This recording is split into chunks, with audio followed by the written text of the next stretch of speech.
Alors, le principal outil de la Constitution de 1958, c'est le référendum législatif de l'article 11 de la Constitution, qui a été adopté en même temps que le reste de la Constitution, et qui est ce qu'on appelle un référendum législatif. C'est une initiative qui appartient au président de la République, sur proposition du Premier ministre et ou des assemblées, pour poser une question à caractère législatif, donc la finalité, ça sera une loi, et dans des domaines très particuliers. Soit c'est la ratification d'un traité, soit c'est sur l'organisation des pouvoirs publics, soit c'est sur une question qui touche à l'environnement, à l'économie, au social et au service public qui est concours.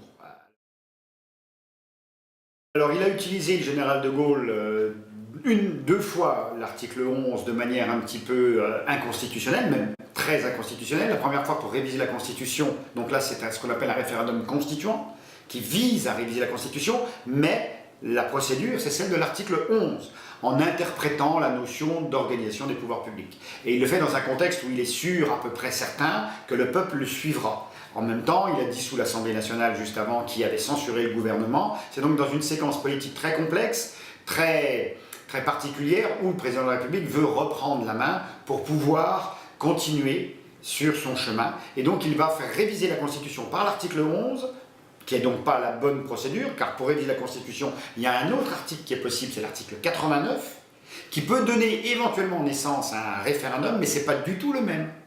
Il l'a refait une deuxième fois en 69, dans des conditions un petit peu différentes. Il y a eu mai 68 entre-temps. Et là, par contre, le peuple français va lui dire non, on ne veut pas réviser la Constitution par l'article 11, et le contenu n'était pas bon non plus, les régions et le Sénat. Et donc là, par contre, le général de Gaulle a l'honnêteté d'aller jusqu'au bout de sa démarche. Il dit « je m'en vais parce que vous avez cessé de me faire confiance ».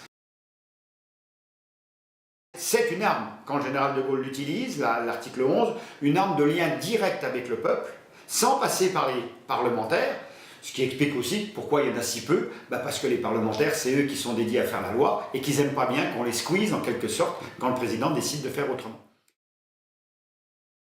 En 2008, il y a eu une nouveauté, on a révisé la Constitution, donc avec l'article 89 dans les formes, etc., mais pour ajouter un nouvel alinéa à l'article 11, qui est ce qu'on appelle l'initiative partagée. Ce n'est plus le président qui va prendre l'initiative de déclencher un référendum, comme on l'a dit tout à l'heure, c'est des parlementaires, au nombre de 185. Il faut aller les chercher, donc il n'y a que les grands partis politiques qui peuvent déclencher. Et si eux ne prennent pas l'initiative, le processus ne fonctionne pas. Soutenu par un certain nombre de citoyens, 10% des citoyens inscrits sur les listes électorales. 10% du corps électoral, c'est énorme. Aucune pétition n'a jamais atteint cette somme-là, donc aucune chance que ça se déclenche.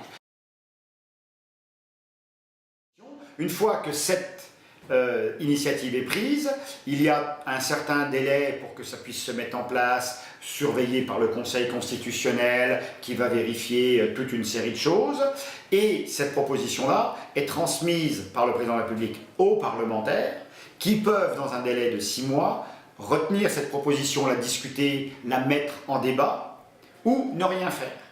S'ils la mettent en débat, ils peuvent voter la loi directement. S'ils la modifient, là, les textes ne disent pas ce qui peut advenir. En gros, on a des chances pour que soit ça devienne une loi qui n'a rien à voir avec le début, soit elle se perde dans les méandres du Parlement. C'est tout à fait possible. Ça, c'est la première hypothèse. La deuxième hypothèse, pendant les 6 mois, les parlementaires ne font rien. Donc là, le président a obligation de transmettre un référendum. Ce référendum tel qu'il est aujourd'hui en 58 est vidé de son contenu, parce que les initiatives sont des initiatives qui n'appartiennent pas au peuple, mais au président et ou aux parlementaires soutenus par des citoyens. C'est loin d'être très automatique et qu'à ce jour, ça ne s'est jamais fait. La révision a eu lieu en 2008. Comme dans beaucoup de cas, des dispositions constitutionnelles ont besoin de textes d'application, ce qu'on appelle des lois organiques ou des lois ordinaires, c'est prévu par les dispositions de l'article 11 nouvellement écrit en 2008.